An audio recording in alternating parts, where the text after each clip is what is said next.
Welcome to నమస్తే తెలంగాణ.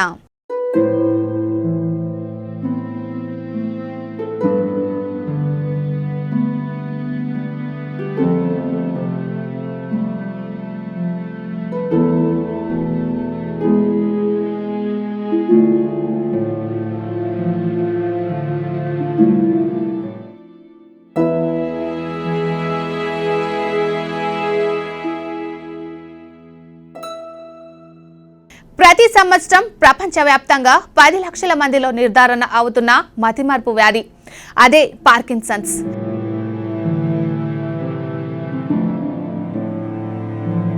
ఇప్పటి వరకు పార్కిన్సన్స్ లక్షణాలు కనిపించిన తర్వాతే వ్యాధి నిర్ధారణ జరుగుతూ వచ్చింది.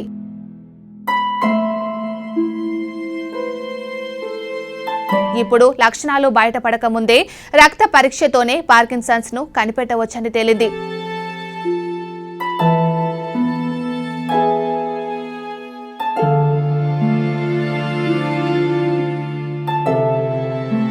ఆ విధంగా మతిమరుపు ముప్పును తప్పించుకోవచ్చు. ఈ సాంకేతికతను అమెరికాకు చెందిన Duke university school of medicine శాస్త్రవేత్తలు అభివృద్ధి చేశారు.